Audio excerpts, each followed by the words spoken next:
Okay, अस्सलाम वालेकुम। अच्छा, आप भी हम करते हैं अपने स्क्रिप्ट का रिव्यू। ये क्या मांग रहा है? कर दे भाई इंस्टॉल। अबे यार। अच्छा, देखते हैं कितनी देर लगाता है। खैर, हम अपने स्क्रिप्ट का जर्नी करते हैं रिव्यू कि क्या क्या चीज़ हैं, कैसे कैसे यूज़ हो रही है।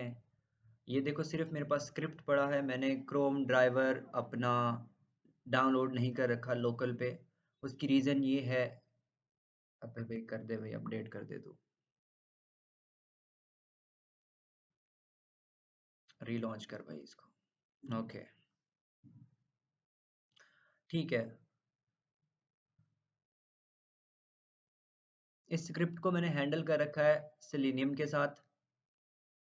अब सेलेनियम क्या होता है, कैसे होता है, इतना बेसिक्स पे नहीं जाऊंगा। ऑलरेडी आपको भी हाउ नो होगी उसकी। ठीक है, हम करते हैं इसको। यहाँ पहले इंपोर्ट में आपको साथ साथ बताता जाऊंगा कि क्या क्या चीज़ें कैसे कैसे हो रही हैं।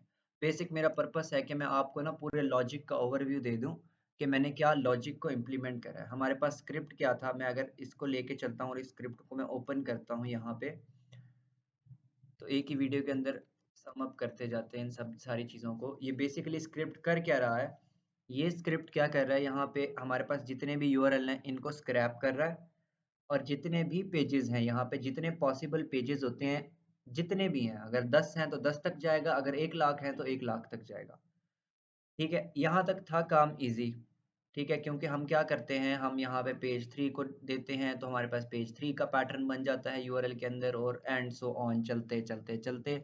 और एक लॉजिक वो भी मैं बताऊंगा कि पेज को एंड कैसे करवाते होते हैं, पता कैसे चलता है कि पेज खत्म कैसे हो गया, मतलब लास्ट पेज तक कैसे पता चलता है, कैसे डिटेक्ट करवाना है। ठीक है, यहाँ पे एक चीज मैंने नोट करी थी, समटाइम ऐसे आपको हर्डल्स आते रहते हैं। यहाँ पे नेक्स्ट का बटन नहीं था, तो मैंने दो लॉजिक्स बता रखे हैं, या आप यूआरएल से हैंडल कर लिया करो पैटर्न समझ के, या आप यहाँ पे नेक्स्ट बटन नहीं है तो हम मैनुअली मतलब ऐसे कर सकते हैं कि ये वाला डिव लें, यहाँ पे जो भी डिव के अंदर डेटा पड़ा है, और 1 2 3 4 उनके अंदर से फाइंड करके ये वाला वैल्यू वो वाले लिंक पे क्लिक करवा सकते हैं। तो कोई ना कोई लॉजिक जरूर बन जाता होता है, ऐसा नहीं है कि कुछ इम्पॉसिबल सा हो। अब यहाँ पे इस केस के अंदर अगर मैं इस पे क्लिक करवाता हूँ तो ये मुझे लास्ट पेज पे रिडायरेक्ट करवा देता है। अब मुझे मतलब इस बटन का कोई बेनिफिट है नहीं। तो मुझे क्या मिला, मुझे यहाँ से पैटर्न मिल गया एक यूआरएल का। मैंने उस पैटर्न को फॉलो करा और पैटर्न से मैंने यूआरएल्स निकाल लिए। ठीक है, अच्छा, मैं ये चीज़ एक बताऊँ इसके अंदर कि पहले भी मैंने ये चीज़ें मेंशन करी हैं, लेकिन एक वीडियो जा रहा है तो मैं इसके अंदर वो सारी चीज़ें रिवाइज करता जाता हूँ। इसको हम ब्यूटीफुल सोप से क्यों नहीं कर सकते? ब्यूटीफुल सोप हमारे एचटीएमएल को पार्स करवाता है, बेसिकली एचटीएमएल से डेटा निकालता है। अब अगर इसका मैं एचटीएमएल, जो एक्चुअल एचटीएमएल जो व्यू पेज सोर्स के अंदर पड़ा हुआ है, उसको मैं ओपन करता हूँ तो इसके अंदर हमारा डेटा ही नहीं पड़ा। हमारा जो ये पेज है ये डायनामिकली जावास्क्रिप्ट के साथ रेंडर होके आ रहा है हमारे पास। ठीक है, तो उसमें हमें क्या चाहिए होता है, हम सेलेनियम यूज करते हैं जो लाइव वेब ड्राइवर से इंटरेक्ट कर रहा होता है और वहां से डेटा स्क्रैप कर लेता है। ठीक है, ये था हमारा सिनेरियो। अब इसके अंदर थोड़ा कम्प्लेक्सिटी क्या थी जो मैंने शायद आपको नहीं बताया था, लेकिन वो चीज़ हमने हैंडल करनी थी, उसको इन्हांस करना था। उस जो स्क्रिप्ट, एक बेसिक सा यहाँ पर स्क्रिप्ट तो बन गया, लेकिन उसके अंदर हमने फीचर्स कौन कौन से ऐड करने थे। सपोज अब हमारे पास ये एक पेज नहीं है, ये एक यूआरएल नहीं है हमारे पास इसी सेम स्ट्रक्चर के काफ़ी सारे यूआरएल्स हैं। अगर मैं यहाँ पे ये फिल्टर अप्लाई करता हूँ फिशिंग, और सिटी हम अप्लाई करते हैं अहमदाबाद, और साथ में मैं एज अप्लाई कर देता हूँ मोर देन 25 ईयर्स, और भी कुछ अप्लाई कर देते हैं कि प्राइवेट लिमिटेड कंपनीज ही हों। ठीक है, अब मैंने यहाँ पे कितने 4 से फिल्टर अप्लाई कर दिए, एक ही पेज आ गया, ये डेटा आ गया। अब ये जो यूआरएल है, ये मैं अगर वहाँ पे यूआरएल डालूं तो एक पेज तो लेके आ जाएगा। सपोज हमारे पास, मैं एक फिल्टर कम करता हूँ, उसकी रीजन ये है कि मेरे पास थोड़ा डेटा हो ताकि पेज में रिडायरेक्ट करवा लूँ। अगर मैं यहाँ पे फिशिंग हटा देता हूँ, चलो, हमारे पास पेजेस कितने आ गए, 443 पेजेस आ गए। अब अगर मैं ये यूआरएल डालता हूँ, ठीक है, स्क्रिप्ट के अंदर मैंने डाला, और वो भी काम करना चाहिए जैसे हमारा एक्चुअल एक मेन यूआरएल जो था वो काम कर रहा था। बेसिकली हमने फिल्टर इसके अंदर ऐड करे तो पेजेस यहाँ से फिल्टर आउट हुए कुछ। तो हमारा ये यूआरएल अगर कोई कॉपी करके डाले, या कोई ऐसा लॉजिक हो कि हमारे ये फिल्टर भी अप्लाई हो जाए और उसके अकॉर्डिंग हमारे पास डेटा स्क्रैप होके आए।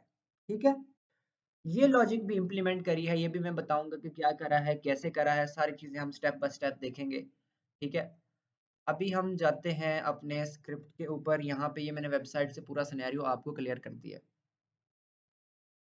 मेरी आवाज़ क्लियर आ रही होगी उम्मीद है। हाँ, आ रही है। ठीक है, अब हम जाते हैं स्क्रिप्ट के ऊपर। स्क्रिप्ट में अभी इस चीज़ को आप भूल जाएं, ये चीज़ को मैं बताता हूँ। ये फिल्टर हैं, कैसे अप्लाई हो रहे हैं, क्या चीज़ें इसके अंदर, क्या लॉजिक लग रहा है, वो चीज़ मैं बताता हूँ। मैंने क्या किया, मैंने एक बेस यूआरएल यहाँ पे डाला। ये हमारा बेस यूआरएल रहेगा जो हमें एक्चुअल साइट के ऊपर लेके जाएगा जहाँ हमारा पूरा कंटेंट पड़ा होगा। एक मैंने बना दिया सीएसवी का फाइल नेम, जो कि मेरी सीएसवी बन रही होगी और जिसके अंदर डेटा एक्सपोर्ट हो रहा होगा, राइट। अब मैं ज़्यादा प्रेफर करता हूँ फंक्शंस में काम करना। आप थोड़ा सा ऊप को इम्प्लीमेंट करें जितना आपसे हो सकता है, क्योंकि सम टाइम आप क्या कर रहे हो, तो आप लंबा जब स्क्रिप्ट लिखते हो तो एक ही फंक्शन को एक्सट्रैक्ट लिंक्स बार बार, मतलब हमारे पास चार लेयर का डेटा आया और हमने लिंक्स ही एक्सट्रैक्ट करने हैं उससे, तो हम बार बार उसके लिए लॉजिक नहीं लिखेंगे। हमने एक फंक्शन लिख दिया, हम सिर्फ इसको कॉल करते जाएंगे। तो ये बेनिफिट होता है हमारे पास जब हम एक फंक्शन लिख देते हैं एक पूरे सिनेरियो के लिए। ठीक है, वो बार बार हमें उसको अगेन एंड अगेन उसके लिए लॉजिक रिपीट नहीं करना पड़ता, हम एक ही फंक्शन को कॉल कर लेते हैं। यही बेसिक पर्पस ऊप का भी होता है कि डोंट रिपीट योरसेल्फ या डोंट रिपीट योर कोड या जो भी कह लो। अब इसके अंदर क्या है, अच्छा मैंने एक अच्छी प्रैक्टिस ये कर रखी है, मैं जो आपको भी चाहूंगा कि हल्का सा अपनी प्रैक्टिस में लेके आए। ये चीजें जो है ना, ये चीजें आपको काम आती हैं, इनको कहते हैं डॉग स्ट्रिंग्स। डॉग स्ट्रिंग्स का बेनिफिट ये होता है कि आपको, आप काफी टाइम बाद में अगर स्क्रिप्ट को देखो ना, तो आपको सेंस बन रहा होगा कि ये चीज क्या कर रहा है। अब मैं सपोज अभी देख रहा हूँ, मुझे अभी मैंने बनाया है तो इसका समझ आ रहा होगा, लेकिन अगर हम इसको 6 हफ्ते बाद देखूं या 2 महीने बाद देखूं, तो मुझे थोड़ा सा टाइम लगेगा इसको, अब उसको दोबारा उसके लॉजिक्स को अंडरस्टैंड करने में, उसको उस फ्लो में देखने में। अगर मेरे पास डॉग स्ट्रिंग होगा ना, कंपैरेटिवली वो टाइम आधा कम हो जाएगा। ठीक है, अब जिस वक्त भी एक फंक्शन बनाओ ना, वो फंक्शन क्या कर रहा है उसका आप यहाँ पे पर्पस डिफाइन कर दो। भले वो बिल्कुल इजी एक्सट्रैक्ट लिंक यहाँ से भी पता चल रहा है, वैसे जो फंक्शन का नाम बनाते होते हैं वहां से क्लियर होना चाहिए कि फंक्शन क्या कर रहा है, लेकिन कुछ कुछ खास चीजें उसके अंदर आ जाती होती हैं, वो हम क्या करते हैं यहाँ पे मेंशन कर देते हैं। लेकिन मेरी आदत बनी हुई है, काफी बार मैं स्क्रिप्ट के अंदर क्या कर रहा होता हूँ कि मैं डॉक स्ट्रिंग ऐड करता हूँ। ठीक है, extract links from the current page using selenium, बस और कुछ नहीं लिखा। यहाँ पे मैंने एक लिंक बनाया। लिंक का क्या पर्पस है कि यहाँ पे मेरे वो जितने भी लिंक क्रॉल करेगा वो इसके अंदर अपेंड कराएगा, और अपेंड कराने के बाद में हम इसके साथ जो भी करेंगे वो आगे देखते हैं, वो आगे की कहानी है। अब हम क्या करते हैं भाई, हम यहाँ पे एक ट्राई लगाया। ट्राई मैं क्यों लगाता हूँ, मैं ज्यादातर ट्राई एक्सेप्ट इसलिए यूज कर रहा होता हूँ ताकि मेरा कहीं पे प्रोग्राम टर्मिनेट ना करें। अगर थाउजेंड्स ऑफ या इन लैक्स भी हमारा प्रोसेस करना पड़ जाए, हमें एक पेज को या मल्टीपल पेज को या एक स्क्रिप्ट को एक थाउजेंड्स ऑफ पेजेस पे प्रोसेस करवाना पड़ जाए, तो कोई मोमेंट ऐसा ना आए जिस पे जाके मेरा क्रॉलर टर्मिनेट कर जाए, अनटिल वो कंप्लीट हो। एक पॉइंट रखता हूँ कि मेरा क्रॉलर कंप्लीट हुआ है तब जाके टर्मिनेट हो। बीच में अगर कुछ भी हो रहा है ना, वो प्रिंट करवा दे। अब यहाँ पे कुछ भी होगा ना, वो प्रिंट करवाएगा error while waiting for element. ठीक है, लेकिन वो टर्मिनेट नहीं करेगा, वो अगेन इसको दूसरे लिंक पे चला देगा। ठीक है, अब मैं एक चीज की बात कर रहा था कि टाइम स्लीप होता है एक हमारे पास, एक होता है हमारे पास एक्सप्लिसिट वेट टाइम सेलेनियम के अंदर। ठीक है, अब उस इन दोनों के अंदर डिफरेंस क्या है, मैंने यहाँ पे टाइम स्लीप अगर डाला, यहाँ पे मैंने एलिमेंट गेट करवाया। ठीक है, सीएसएस सिलेक्टर से ये चीज गेट करवाई, और गेट करवाने से पहले मैंने कहा यार पेज लोड तो हो जाए ना, मैंने यहाँ पे टाइम स्लीप डाल दी। अब यहाँ पे मैंने वेट डाला हुआ 10 सेकेंड का। अब इसमें और टाइम स्लीप में मैं डिफरेंस बताता हूँ। टाइम स्लीप के अंदर डिफरेंस क्या होता है कि यहाँ पे अगर मैं टाइम डाल देता, वेट टाइम डाल देता 10 सेकेंड का, तो जब यहाँ पे स्क्रिप्ट आता तो वो स्क्रिप्ट को 10 सेकेंड के लिए पॉज कर देता। मतलब उसने कुछ भी बिना सोचे समझे कुछ भी नहीं करना था, उसने बोला 10 सेकेंड का ब्रेक देना है तो देना है, 10 सेकेंड उसने पॉज कर देना, उसने स्टॉप कर देना है, 10 सेकेंड बाद उसको कंटिन्यू करेगा। ये है टाइम स्लीप का।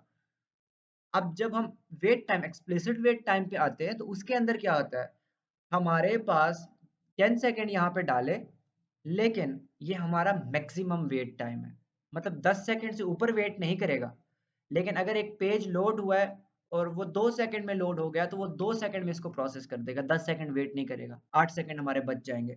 अगर 9 सेकेंड एक पेज लोड होने में ले रहा है, तो वो 9 सेकेंड तक वेट करेगा, 10वां सेकेंड वेट नहीं करेगा। लेकिन स्लीप टाइम के अंदर क्या था, वहां पे वो 10 सेकेंड लगाए थे तो 10 सेकेंड ही वेट करेगा। इन दोनों के अपने अपने प्रोज एंड कॉन्स होते हैं। सम टाइम मैंने जैसे अक्सर मेंशन करता होता हूँ कि अगर आप बोट डिटेक्शन से बचना चाहते हो, काफी सारे जो एक बड़ी कंपनीज होती हैं, उनकी जो वेबसाइट्स होती हैं, उनके अंदर सिस्टम भी काफ़ी स्ट्रांग होते हैं जो ऐसे मैकेनिज्म को डिटेक्ट कर देते हैं, ऑटोमेटेड टूल्स को पकड़ लेते हैं, फिर वो ब्लॉक कर देते हैं। हमारा सम टाइम आईपी भी ब्लॉक हो जाता है, अगर हम अकाउंट यूज़ कर रहे होते हैं तो वो अकाउंट भी हमारा ख़त्म कर देते हैं। तो उनसे बचने के लिए हम लोग स्लीप टाइम को या ह्यूमन एक्टिविटी जैसे हो रही होती है एक पेजेस के ऊपर, तो उनको मिमिक कराने के लिए कुछ टेक्निक्स यूज करते हैं ताकि उनको पता ना चले, या साइमल्टेनियसली दो चार रिक्वेस्ट ना पास करवाएं, या जल्दी जल्दी फास्टली एक पेज पे दूसरे पेज पे तीसरा चौथा पांचवा ऐसे जल्दी जल्दी हम रिक्वेस्ट ना पास करवाएं। तो वो थोड़ा उसमें डिले डालने के लिए हम कभी रैंडम वेट टाइम डाल रहे होते हैं, कभी हम स्लीप टाइम ऐसे ही एक मतलब 10 सेकंड डालना है तो हर पेज में 10 सेकंड का गैप आ रहा होगा, लेकिन वहां पे फिर भी पैटर्न बन जाता है। तो हम क्या प्रेफर करते हैं, एक्सट्रीम केसेस के अंदर हम रैंडम वेट टाइम डाल देते हैं, लाइक 10 से 15 सेकंड या 25 से 20 सेकंड, या इस टाइप का कुछ काइंड ऑफ लॉजिक लगाते हैं कि हर टाइम पे सेम भी वेट ना हो, डिफरेंट वेट टाइम होना चाहिए। अब यहाँ पे क्या हुआ, यहाँ पे उसको बोल दिया कि सारे एलिमेंट्स गेट करा। एलिमेंट्स गेट कहाँ कराएगा, इस टेबल के जितने भी ए एलिमेंट्स है वो सारे गेट कराएगा। ठीक है, अब वो क्या करेगा, पेज लोड करेगा। पेज लोड करने के बाद 10 सेकंड देखेगा, 10 सेकंड तक अगर पेज लोड नहीं हुआ वो यहाँ पे आ जाएगा, वो बोलेगा भी पेज लोड नहीं हुआ। 10 सेकंड में पेज लोड हो गया, वो कंटेंट देखेगा, कंटेंट पड़ा है लोड कर लेगा। ठीक है, अब यहाँ पे आए, अब मेरे पास तो यहाँ पे मल्टीपल एलिमेंट्स आ गए, मेरे पास ये कितने कितने पड़े हुए हैं, ये जितने भी हैं ये सारे लोड हो गए। मुझे ये ऐसे पूरे का पूरा सारा लोड हो गया ना, मुझे क्या चाहिए, मुझे एक चाहिए। मैं क्या करूंगा, इसके अंदर लूप लगा दूंगा। अब ये एलिमेंट हमारे पास, एक मैं शुरू से बताता हूँ आपको बिल्कुल सिंपल करके, ताकि हमें कहीं पे कोई प्रॉब्लम ना आ रहा हो। बेसिक सी चीजें हैं, लेकिन बेसिक्स को कवर करते करते हम लोग थोड़ा आगे जाएंगे, जैसे कॉम्प्लेक्स चीजों की तरफ जाएंगे तो वो भी सही समझ आने लग जाएंगी। ये एलिमेंट था, इसके अंदर मैंने ये सारे सिलेक्टर के हेल्प से मैंने जो भी डेटा था वो इस एलिमेंट्स के अंदर डाल दिया। ठीक है, यहाँ पे मैंने एक यूज करा था ऑल एलिमेंट्स। ऑल एलिमेंट्स मतलब जितने भी यहाँ पे इसके अगेंस्ट पड़े हुए हैं वो सारे इधर डाल दे। अब जब इधर डालेगा तो वो हमारे क्या डालेगा, हमारे टैग्स डालेगा वहां पे। इस सिलेक्टर से तो उसने टैग निकाले ना, जब टैग निकला तो उसने क्या किया, एक मिनट में रिप्लाई कर लूँ, मेरा सेल फोन कहाँ गया, मेरा सेल फोन है, ओके।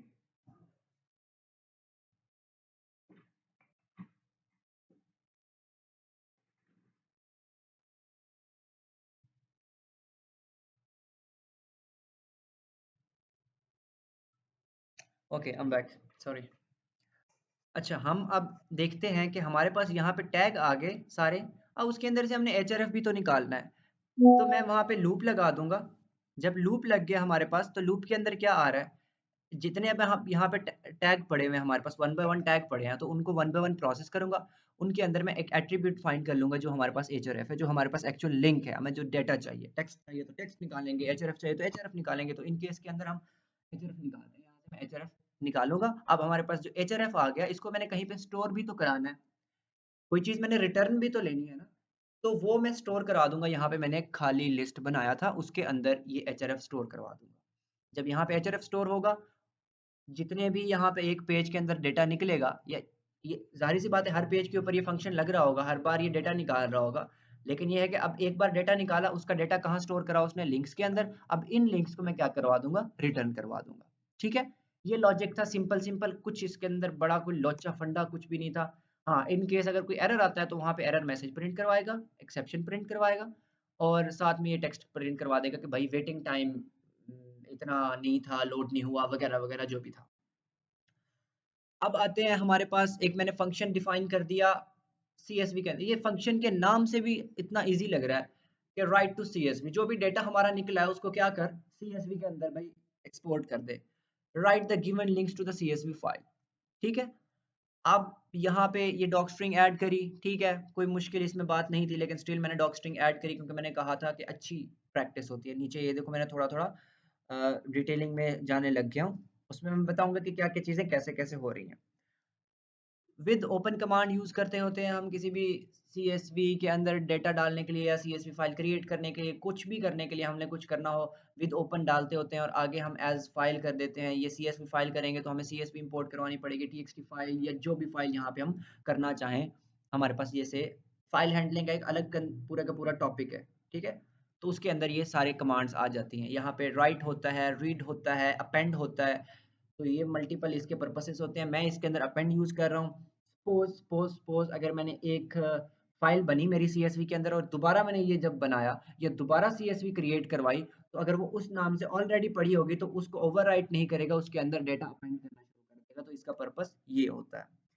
राइटर क्रिएट किया, राइटर को क्या बताया कि भाई इस फाइल, ये फाइल है, इस फाइल के अंदर क्या कर भाई, लिंक्स सारे उठा, ये लिंक्स होंगे, ये लिंक्स एज एन पैरामीटर जिसको हम प्रोवाइड करेंगे और वो यहाँ पे आएंगे। ये लिंक्स बेसिकली कौन से होंगे, जो लिंक्स ये रिटर्न करेंगे। ये फंक्शन कॉल करेंगे, इसको हम ड्राइवर देंगे, फंक्शन कॉल करेंगे, लिंक्स रिटर्न होंगे, ये वेरिएबल में स्टोर कराएंगे, वो वेरिएबल यहाँ पास करवाएंगे, वेरिएबल यहाँ पे आएगा। इसके अंदर हमारे पास एक पूरा लिस्ट पड़ा होगा। लिस्ट का क्या काम होगा, लिस्ट से हम वन बाय वन आइटम निकाल के उसको राइट एक एज अ रो राइट कर देंगे CSV के अंदर, तो वन बाय वन रो उसके अंदर बन जाएगी। अब आते हैं एक और उसके अंदर फंक्शन के अंदर। इसका पर्पस क्या था कि व्हाट इफ मेरा कहीं पे एरर आ जाता है, कहीं पे अगर एरर आ जाता है तो मैं चाहता हूँ नेट की वजह से एरर आए, कौन सी भी रीजन की वजह से एरर आया है, तो उसकी वजह से टर्मिनेट ना कर और मेरा डेटा लूज नहीं होना चाहिए। तो मैंने क्या कहा कि उसको अगेन एक बार ट्राई कर, ट्राइज लगा दिए मैंने उसके अंदर। बेसिकली एक बार ट्राई कर, अगर स्टिल एरर आ रहा है दूसरी बार ट्राई कर, अगर स्टिल एरर आ रहा है तीसरी बार ट्राई कर। अगर तीसरे अटेम्प्ट में भी एरर आ रहा है that mean error is genuine, कहीं ना कहीं पे वाकई कोई मसला है, तो उसको तो इग्नोर कर दे, फिर नेक्स्ट पे चला जा। इसका बेसिक पर्पस ये होता है कि हम क्रॉस वेरीफाई करते हैं एरर को। अब मैं आपको मैनुअली तो कह देता हूँ कि क्रॉस वेरीफाई करें, लेकिन हमारे पास लाख पेजेस आ गए हैं या लाख यूआरएल्स आ गए हैं, उन पे डेटा प्रोसेस करना है और बीच में वाकई में जाके एक यूआरएल करप्ट आ जाता है, तो उसको हम चेक करने के लिए ये मैकेनिज्म इम्प्लीमेंट करते हैं। अब बीच में हमें तो नहीं पता, हमने अपनी तरफ से तो पूरी कोशिश करी, हर एक लॉजिक को इम्प्लीमेंट करके देखा, हर एक सिनेरियो को एक्सप्लोर करके देखा, लेकिन स्टिल अगर कोई ऐसा यूआरएल आ जाता है जो इररेलेवेंट है, बिल्कुल इररेलेवेंट है, उस पे एरर आना ही आना है, तो उसको फिर भी हम क्रॉस वेरीफाई करते हैं कि एक बार चेक कर, दूसरी बार चेक कर, तीसरी बार चेक कर। अगर तीसरी बार में भी नहीं आ रहा तो बाकी वो जेन्युइन कोई उसके अंदर या इररेलेवेंसी है या वो काम का नहीं है, हमने तो अपने पूरे डेटा टारगेट कर रखा हुआ है। अगर उसमें वो फिट नहीं बैठ रहा दैट मीन वो इररेलेवेंट है, उसको इग्नोर कर देना चाहिए, तो इग्नोर कर देगा। यहाँ से हमारी एक्चुअल चीजें भी स्टार्ट होती हैं, जहाँ पे हम अपने वेब ड्राइवर को इनिशियलाइज करवा रहा हूँ, जहाँ पे मैं सर्विस को ले रहा हूँ, जहाँ पे मैं ऑप्शंस वगैरह, जिसके अब ऑप्शंस के अंदर मैं आपको थोड़ा बताऊंगा कि क्या चीजें होती हैं हमारे पास।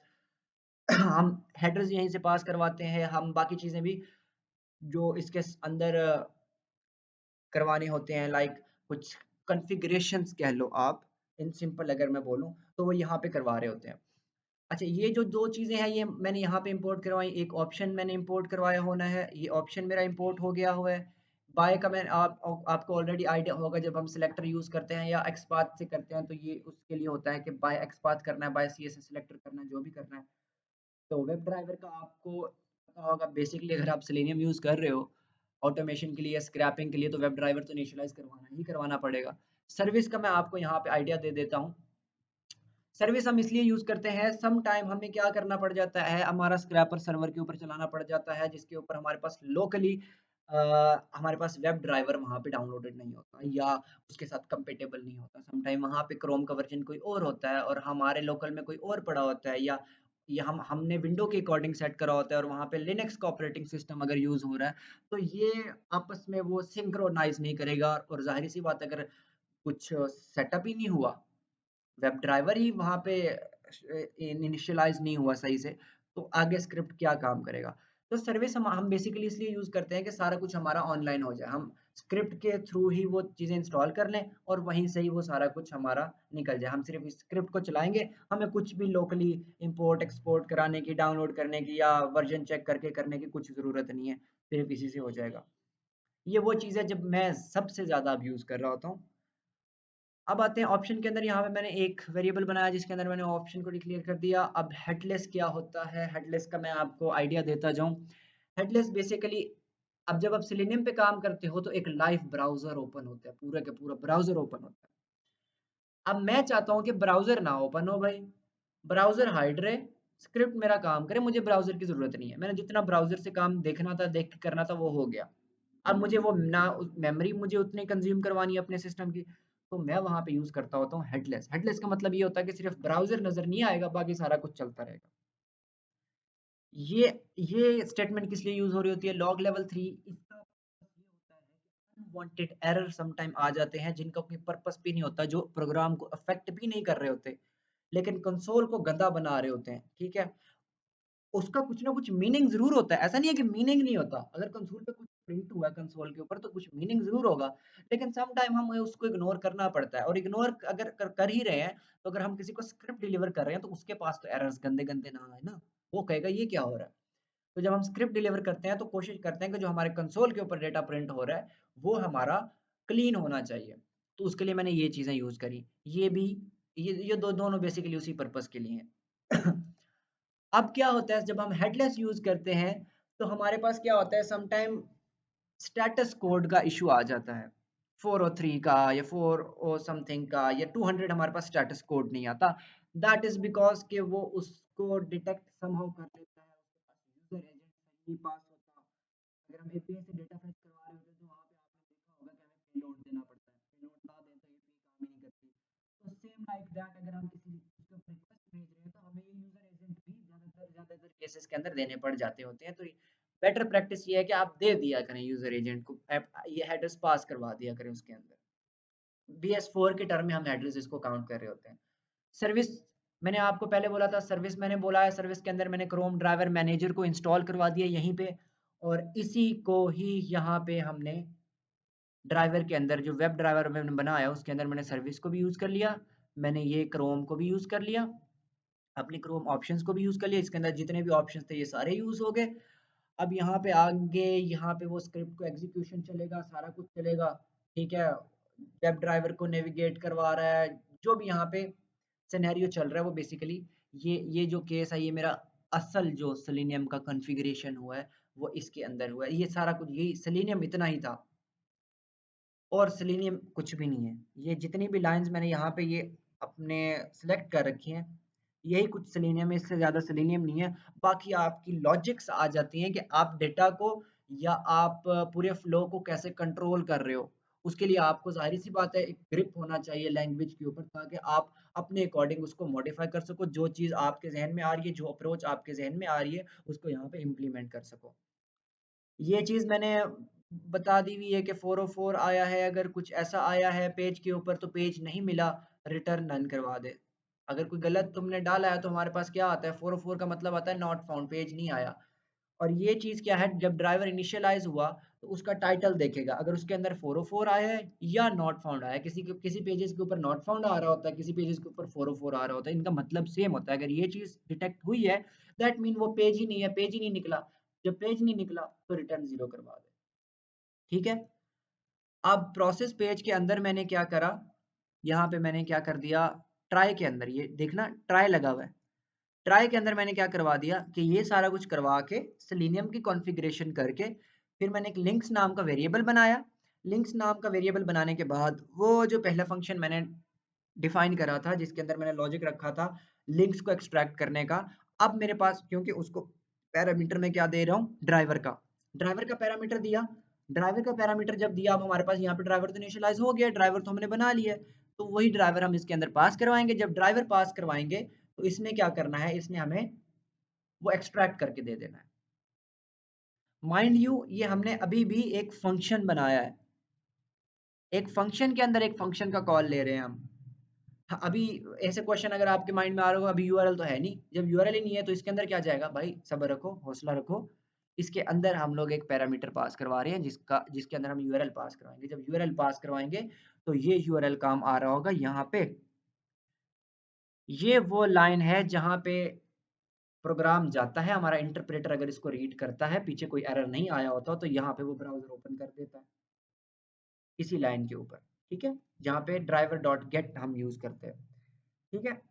अब जब हमारे पास ये यूआरएल आ गया, उसके अंदर हमने क्या लगा दिया, एक लॉजिक लगा दिया। उसके अंदर से लिंक्स एक्सट्रैक्ट हो गए, लिंक्स जब एक्सट्रैक्ट हुए तो हमें वो लिंक्स रिटर्न हो गए, ठीक है। एक्सेप्ट के अंदर, एक्सेप्ट के अंदर मैंने बोला था कि प्रोग्राम टर्मिनेट नहीं करना चाहिए भाई, उसको एटलीस्ट 1 2 3 बार तो ट्राई कर ले। तो वही लॉजिक यहाँ पे लग रहा है कि अटेम्प्ट कर, दोबारा अटेम्प्ट कर, दोबारा अटेम्प्ट कर, दोबारा अटेम्प्ट कर।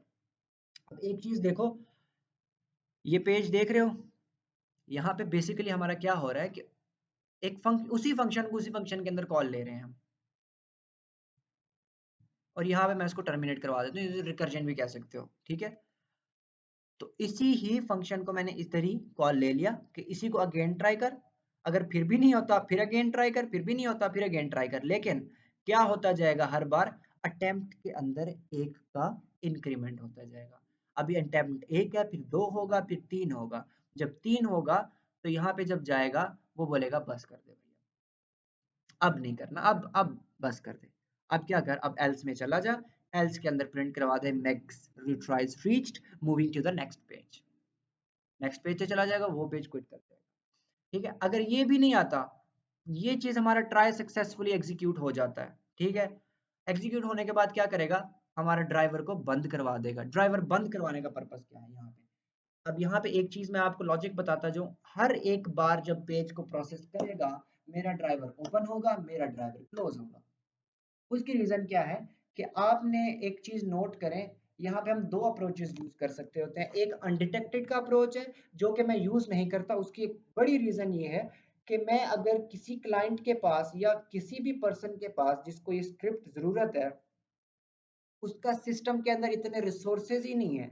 अनडिटेक्टेड ज्यादा रिसोर्स कंज्यूम करता है कंपैरेटिवली इसके, या अनडिटेक्टेड के अंदर प्रॉब्लम समटाइम ये आ जाता है कि हम उसको, अगर थोड़ी सी हमारे से गलती हो गई है, उसको बंद करना भूल गया, जैसे यहाँ पे क्लोज नहीं किया, तो वो क्या करता है, वो एक लूप में स्टक सा हो जाता है, जिसकी वजह से हमारा सिस्टम समटाइम टर्मिनेट कर जाता है उस स्क्रिप्ट को, उसकी वजह से, या हैंग हो जाता है, या कुछ एबनॉर्मल सब बिहेवियर वहां पे हमें देखने को मिलता है, ठीक है। तो ज्यादातर मैं केसेस के अंदर यही यूज करता हूँ, undetected is a better approach. अगर हमारे पास एक्सट्रीम केसेस आ गए, अगर एक्सट्रीम केस नहीं है तो मैं अनडिटेक्टेड यूज नहीं करता।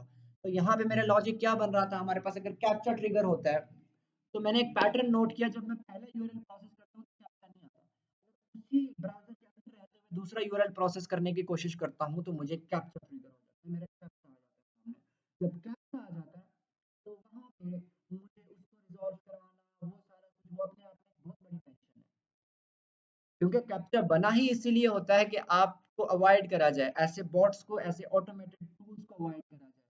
तो उसको बायपास करना अपने आप में एक सरदर्दी है। सम केसेस के अंदर हमें करना भी पड़ जाता है, कुछ टूल्स होते हैं, थर्ड पार्टी टूल्स होते हैं, या कुछ ऐसे अप्रोचेस होते हैं जिसको हम यूज करके उसको बायपास कर रहे होते हैं, लेकिन वो थोड़ा लेंथी हो जाता है और थोड़ा टेंशन वाला हो जाता है। अगर हमारे पास ऐसी अप्रोच निकल आए कि हमें वो चीजें इंप्लीमेंट करनी ही ना पड़े, उस चक्रों में जाना ही ना पड़े, तो वो वेल एंड गुड है ना, पहले हम उसकी तरफ जाएंगे। अगर ये चीजें काम नहीं करी, देन हम उन चीजों को एक्सप्लोर करते होते हैं। तो वही चीज मैंने जब नोट करी कि हर बार मैं एक ब्राउजर नया ओपन करता हूँ, बंद करता हूँ, नेक्स्ट यूआरएल के लिए फिर मैं नया ओपन करूंगा, तो फिर मेरा कैप्चा ही नहीं आएगा।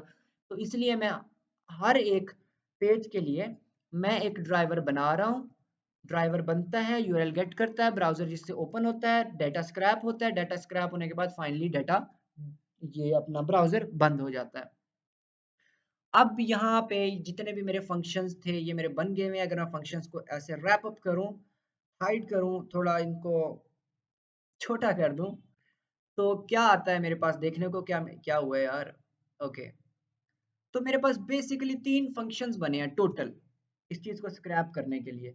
अब मैं मेन के अंदर क्या लूंगा, मेन के अंदर सबसे पहले मैंने डिक्लेयर कर दिया ऑल लिंक्स।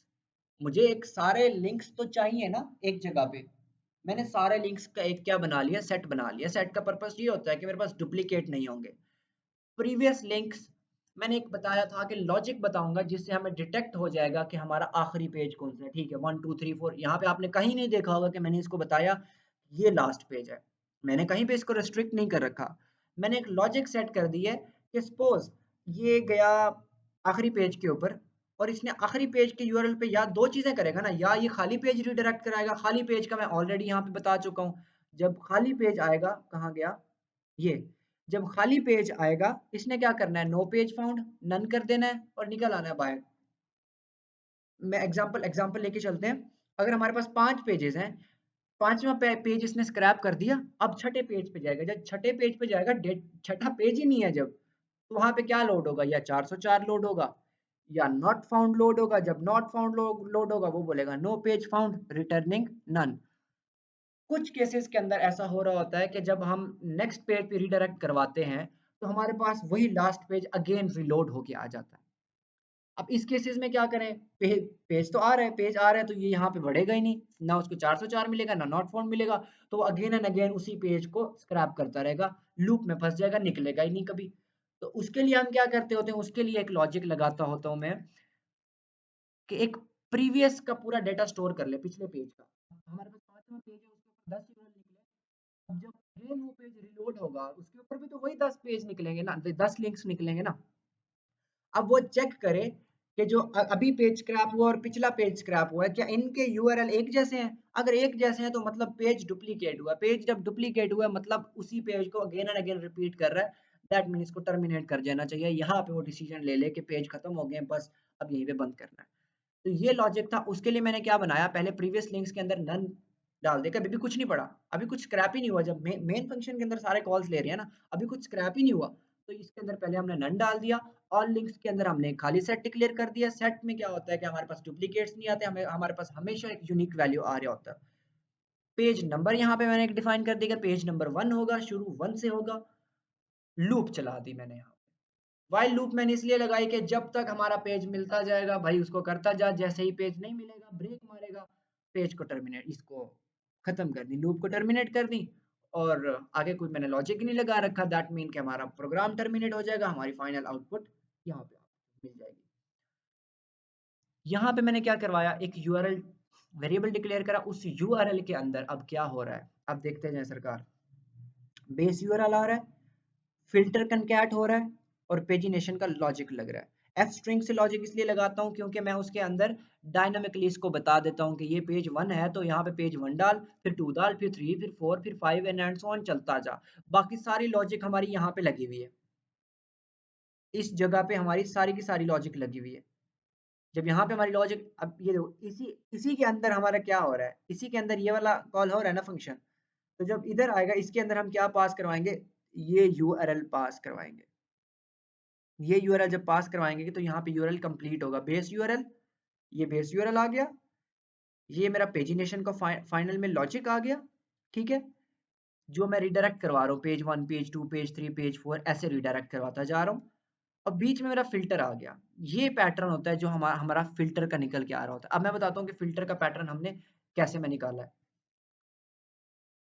अभी चलो यही है हमारे पास, मैं क्या करूँगा, ये मेरे पास पेज का लॉजिक है, पेजिनेशन का पैटर्न मैंने निकाला था। इसके अंदर इस चीज को मैं अब चौथे पे जाता हूँ तो ये चौथे पे जाएगा, मुझे चौथे पे लेके जाएगा, जाहिर सी बात है, ये देखो चौथे पे लेके आया। तो इस चीज को तो मैं इंक्रीमेंट में डाल रहा हूँ, ये मेरे पास as a base URL already है पड़ा। तो मेरे पास फिल्टर वाला कौन सा पार्ट है, फिल्टर वाला ये पार्ट है ना, ये मैं कॉपी करूंगा, ये मैं कॉपी करके यहाँ पे फिल्टर के अंदर डाल दूंगा, ठीक है। ये मैं रिप्लेस कर रहा हूँ आपके सामने, रिप्लेस कर दिया। मेरे पास ऑलरेडी वही कुछ ही पड़ा है वैसे तो पता नहीं ये कहाँ से आ गया भाई। कोलकाता था, हम यार कंट्री चेंज करते हैं तो पुराना ही पड़ा हुआ है। हम लोग करते हैं दिल्ली, करते हैं दिल्ली करते हैं ताकि कुछ नया तो आए। यहाँ पे आए, ये हमने, यार एक मिनट में आपको एक और चीज़ बताता हूँ कि सम टाइम अब यहाँ पे पेजिनेशन का लॉजिक मेरा नहीं आ रहा, तो मुझे तो पता है कहाँ तक कॉपी करना है, लेकिन फॉर एक बिल्कुल क्लियर चीज़ के क्लियर करने के लिए मैं क्या करता हूँ, पेज 2 पे आ जाता हूँ ताकि मेरा ये वाला जो पेज फॉर्मेट है वो सेपरेट हो जाए, मुझे नज़र आने लग जाए और मुझे मिडिल पार्ट मिल जाए पूरा का पूरा। एक्चुअली ये मेरा मिडिल पार्ट है, ठीक है। इसको कॉपी करूँगा, कॉपी करने के बाद मैं अपने फ़िल्टर के अंदर इसको ऐड कर दूँगा। अब हर बार क्या होगा कि यही चीज़ जो भी फ़िल्टर हमने ऐड करना है, को फ़िल्टर का ये पार्ट हमने चेंज करना है और हमारा स्क्रिप्ट काम करने लग जाएगा। अगर हम सारा बेस यूआरएल चेंज करें तो हमारा चेंज नहीं हो सकता। अगर मैं यहाँ पे बेस यूआरएल में कुछ ऐड करूँ तो मेरा पेजिनेशन का लॉजिक ही काम नहीं करेगा। हर पेज के ऊपर यही चीज़ जब ऐड करेगा, पहले पेज पे काम करे, पहले पेज पे ही काम नहीं करेगा, पहले पे ही वो स्टक हो जाएगा, क्योंकि हर बार मुझे फिर हर यूआरएल के लिए ये चीज़ डायनामिक हैंडल करनी पड़ेगी, डायनामिकली बनानी पड़ेगी, ये चीज़ ऐड करनी पड़ेगी, तो ये थोड़ा कॉम्प्लेक्स हो जाता है। जब कॉम्प्लेक्सिटी में चला जाता है बंदा तो कहीं ना कहीं पे एरर्स आना शुरू हो जाते हैं, ठीक है। ये यूआरएल हमारा कंप्लीट हुआ, यूआरएल में ये लगा। अब मैं कहता हूँ कि अगर मेरे पास लिंक्स नहीं निकले, सपोज मेरे पास कोई लिंक ही नहीं आया, लिंक इज नन, देन भी ब्रेक कर जा और बोल दे कि भाई ये पेजेस हैं। अगर अगर नहीं है, अगर लिंक निकले हैं तो मुझे बता कि पेज कौन सा प्रोसेस हुआ है, कितने लिंक्स निकले हैं। ठीक है, मैंने प्रिंट स्टेटमेंट डाल दी। अब नोट करें कि मैं प्रिंट स्टेटमेंट ऐसे डालता होता हूँ ताकि मुझे प्रोग्रेस ट्रैक हो, मुझे पता चले कि मेरा डाटा कहाँ कहाँ किस किस फ्लो के अंदर जा रहा है, कौन से पेज पे मैं जा रहा हूँ, कहाँ पे मेरा क्या चल रहा है चीज मुझे पता तो हो। मैं अगर आधा घंटे बाद वापस आया हूँ, स्क्रिप्ट मेरी चल रही है, मुझे पता हो ना कितने पेजेस स्क्रैप हुए हैं। तो ये प्रिंट स्टेटमेंट डालना लाजमी होता है। आप एक ऐसी पॉइंट पे प्रिंट स्टेटमेंट डाल दें जहां पे आपको चीजें ट्रैक हो रही हो। अब हम आते हैं हमारे अपने इसके ऊपर।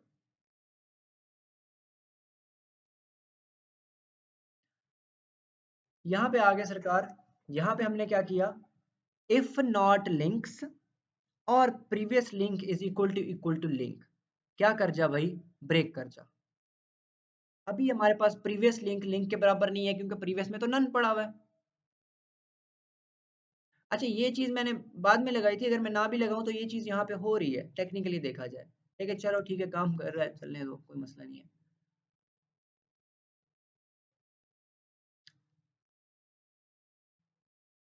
ऑल लिंक्स के अंदर आए। ऑल लिंक्स क्या था, मेरे पास बेसिकली एक सेट बनाया था मैंने। अब एक होता है अपेंड की कमांड, हम यूज कर रहे होते हैं हमारे लिस्ट के अंदर एक डेटा डालने के लिए। अपडेट हम यूज कर रहे होते हैं हम डेटा सेट के अंदर डालने के लिए। ठीक है, ऑल लिंक जितने भी हमारे पास आए, उस जो भी यहाँ पे खाली पड़ा है तो उसके अंदर भी डेटा डालेगा, कुछ डेटा ऑलरेडी पड़ा है तो हमें बेसिकली ये क्या कर रहा है, हमें एक बता रहा है कि हम सेट के अंदर डेटा अपडेट कर रहे हैं। कौन सा डेटा अपडेट कर रहे हैं, जो हमारे पास यहाँ पे लिंक्स निकले हैं। ठीक है, ये सारे फिल्टर करने के बाद पहले ये फिल्टर करेगा, पहले देखेगा कि लिंक्स अगर नन है ब्रेक कर जा, अगर लिंक्स नन नहीं है तो प्रिंट करवा कि ये डेटा है। अगर हमारा लिंक्स के अंदर कुछ भी डेटा नहीं है, अगर लिंक्स है ही नहीं तो भी ब्रेक कर जा। अगर प्रीवियस लिंक लिंक के इक्वल है ये और ये चीज सेम है, इसके अंदर जो डेटा पड़ा है और इसके अंदर जो डेटा पड़ा है वो सेम है, तो भी ब्रेक कर जा। अगर ये चीजें केसेस नहीं है, दैट मीन कुछ नया है। अगर नया है तो सेट के अंदर भाई ऐड कर दे। सेट के अंदर जब ऐड होगा तो क्या कर, तो उसको CSV के अंदर भी राइट कर दे। एक फंक्शन मैंने बनाया था CSV के अंदर डेटा एक्सपोर्ट करने के लिए। तो यहाँ पे जब हम आएंगे, यहाँ पे हमारा क्या होगा, ये वाला जितने भी लिंक्स होंगे ये हर लिंक को क्या कर देगा, यहाँ पे डाल देगा। अब आगे हम कहाँ पे, इसके अंदर भी तो कोई वैल्यू अपडेट करना है ना। ये लिंक्स हमारे पास एक बार लिंक निकले, जब दूसरी बार निकलेंगे तो इसके अंदर तो कोई डाटा नहीं पड़ा होगा, ये तो दूसरे पेज के लिए चल के आ रहा होगा। यहाँ पे पेज 2 होगा तो यहाँ पे खाली होगा। तो यहाँ पे हमारे पास प्रीवियस लिंक में ये वाला पुराना डेटा तो पड़ा हो ना, पुराना, इसलिए तो हमने ये बनाया था। तो प्रीवियस लिंक को किसके इक्वल कर दे भाई, जो इसके अंदर अभी लिंक्स पड़े हुए हैं उसके इक्वल होगा। पेज नंबर के अंदर एक एडिशन हो जाएगा, यहाँ पेज 2 हो जाएगा। जब पेज 2 होगा तो यहाँ पे पेज 2 के लिंक्स आ जाएंगे। अब व्हाट इफ के एक ही पेज था हमारे पास और वही एक पेज रिपीट हुआ। जब एक पेज रिपीट हुआ तो इस लिंक्स के अंदर क्या वही लिंक आगे जो पुराने लिंक्स पड़े थे, और पुराने लिंक्स हमने कहाँ स्टोर करवाए थे, प्रीवियस लिंक के अंदर। प्रीवियस लिंक के अंदर जब पुराने लिंक स्टोर करवाए थे तो ये यहाँ पे स्टेटमेंट ट्रू हो जाएगी, previous link is equal to link, break कर जाएगा, टर्मिनेट कर जाएगा, बोलेगा कि हमारे पास एक ही पेज था भाई, यही को डेटा। जितने भी पेजेस होंगे तो इस सिनेरियो के अंदर हैंडल कर रहा होगा। ये चीज होती है हमारी प्रोग्राम एग्जीक्यूट कराने के लिए, मेन फंक्शन को एग्जीक्यूट कराने के लिए। यहाँ तक था हमारा प्रोग्राम, इसको एक बार हम रन करके देख लेते हैं। थोड़ा सा मैं आपको डेमो दिखा देता हूँ, सारे पेजेस पे नहीं जाते। मैं अगर अपना इन्वायरमेंट एक्टिवेट करता हूँ, मैं बाय द वे हर चीज इन्वायरमेंट में कर रहा हूँ, तो मैं अगर आपको दिखाऊँ ना, मेरे लोकल के ऊपर कुछ भी नहीं होगा। पिप पिप फ्रीज एक कमांड होती है जिससे हमें पता चल जाता है कि हमारे पास कौन कौन सी चीजें इंस्टॉल्ड है। मैं अगर पिप फ्रीज करता हूँ तो पिप फ्रीज पे देखना मेरे पास कुछ भी इंस्टॉल्ड नहीं है। वो कहता है आपके सिस्टम पे कुछ भी इंस्टॉल्ड नहीं है, क्योंकि मैं अपने सिस्टम को फ्री रखा हुआ है। सम टाइम क्या होता है कि सिस्टम के ऊपर इतनी डिपेंडेंसीज आप इंस्टॉल कर देते हो, कभी कभी किसी के वर्जन पुराने होते हैं, कभी कभी न्यू होते हैं। कोई स्क्रिप्ट आपके पुराने वर्जन से चल रहा होता है, कोई न्यू के साथ चल रहा होता है, तो सारा मैसअप हो जाता है एक जगह पे। तो हर एक आप स्क्रिप्ट के लिए या हर एक प्रोजेक्ट के लिए आप एक नया एनवायरनमेंट बनाएं ताकि उसके अकॉर्डिंग वहाँ पे डिपेंडेंसीज आपकी पड़ी हो, आपके वहाँ पे लाइब्रेरीज पड़ी हो, आपके वहाँ पे मॉड्यूल्स इंस्टॉल्ड हो, या जो भी आपका सिनेरियो रहता है। सेपरेट का ये बेनिफिट होता है। अगर मैं अपने इन्वायरमेंट में जाता हूँ और यहाँ पे मैं पिप फ्रीज करता हूँ, अब यहाँ पे देखना मेरे पास कितना डाटा इंस्टॉल्ड है। ये देखो, ये सारी चीजें इंस्टॉल्ड है मेरे पास। अब मैं क्या करता हूँ, पाइथन और इसको चला देता हूँ।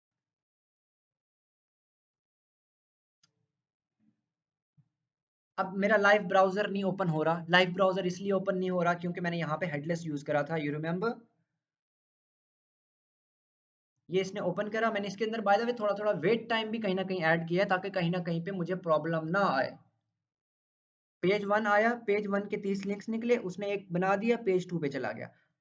इसके अंदर लिंक्स पड़े हुए हैं, इसको अगर हम वेरीफाई करें एक बार पेज 1 के ऊपर जाके, हम ये अहमदाबाद क्यों आ रहा है भाई, हम अच्छा सॉरी, हम यहाँ पे आए, ये दिल्ली है, कॉपी किया मैंने इसको। कॉपी करने के बाद क्या किया हमने, ये पेज 1 ही था ना, ना पेज 2 है हमारे पास, पेज 1 का डेटा अभी, पेज 2 भी स्क्रैप हो गया होगा। इसका कोई मैं लिंक उठाता हूँ, वही वेरीफाई लाजमी करता होता हूँ मैं। यहाँ पे आए, कंट्रोल F किया, कंट्रोल V करा, हमारे पास लिंक आ गया है, पूरे का पूरा लिंक आया है। हमारे कितने पेजेस स्क्रैप हो गए, हमारे 3 पेजेस स्क्रैप हो गए। हम थर्ड पेज का डेटा लेके लिखते हैं अभी। हमारे पास दिल्ली था, दिल्ली के अंदर हम थर्ड पेज पे जाएंगे, एक बार देखेंगे अगर ये मेरा स्क्रिप्ट सही चल रहा है दैट मीन ये आगे भी सही काम करता रहेगा, 380 पेजेस के लिए भी सही काम करेगा। कोई सा रैंडम लिंक उठाता हूँ, कॉपी करता हूँ, अपने स्क्रिप्ट में जाके कंट्रोल F कंट्रोल V करता हूँ, तो ये मेरा मिल रहा है। दैट मीन मेरा स्क्रिप्ट बिल्कुल एक्यूरेट काम कर रहा है। अगर मैं इसको 1000 के लिए चलाऊँ, अगले 2000 के लिए, मुझे तो कॉन्फिडेंस है, लेकिन आप, मैं एक दो पे टेस्ट करता हूँ, मुझे कॉन्फिडेंस आ जाता है क्योंकि मैं इतनी बार स्क्रिप्ट्स को डील कर चुका हूँ, मुझे पता है। अगर आप जब बनाने बैठोगे ना, आपको पता नहीं होगा मैं ट्राई कहाँ लगाऊं, मैं कैच कहाँ, मैं एक्सेप्ट कहाँ लगाऊं, मैं ट्राई कहाँ लगाने। अब ये ट्राई लगाया था, ये ट्राई होने के बाद ये जब इसमें आए, आप इसमें अगेन अगेन ट्राई लग रहा है। अब ये देखें, इस फंक्शन के अंदर भी एक बार ट्राई लगा हुआ है। अगर ये फंक्शन किसी के अंदर मैं कॉल ले रहा हूँ, वहां पे भी ट्राई लगा हुआ है। और जब मैं यहाँ मेन के अंदर आता हूँ तो यहाँ पे भी मैं ट्राई लगाता होता हूँ कुछ केसेस के अंदर, क्योंकि इस केस के अंदर अब ऐसे हो जाता है सम टाइम कि यूआरएल, अगर मैं यहाँ से ऐसा यूआरएल नहीं दे रहा, पेजिनेशन का मेरा कोई और लॉजिक चल रहा है, तो उस चीज को अवॉइड करने के लिए, एरर अवॉइड करने के लिए मैं यहाँ पे भी ट्राई डाल देता हूँ। तो ट्राई को आप, ट्राई को, वाइल लूप्स को, कंडीशंस को, इन चीजों को ज्यादा से ज्यादा यूज करते हो अपने लॉजिक्स बिल्ड करने के लिए। ठीक है, तो ये चीजें थी, सारा कुछ स्क्रिप्ट का मैंने पूरा एनालिसिस आपको बना के दे दिया है। होप यू अब आपको यहाँ तक अच्छे से समझ आया होगा। अगर कुछ इसके अंदर स्टिल कोई क्वेश्चंस रहते हैं, कुछ भी रहते हैं, तो आप मेरे को पूछ सकते हो। ये मेरा बाय द वे स्क्रिप्ट सही काम कर रहा है, यहाँ पे आप देखो सारे लिंक्स मेरे सही से कलेक्ट हो रहे हैं, सारे लिंक्स यहाँ पे निकल के आ रहे हैं। ठीक है, तो यही तक था, थैंक यू, बाय बाय।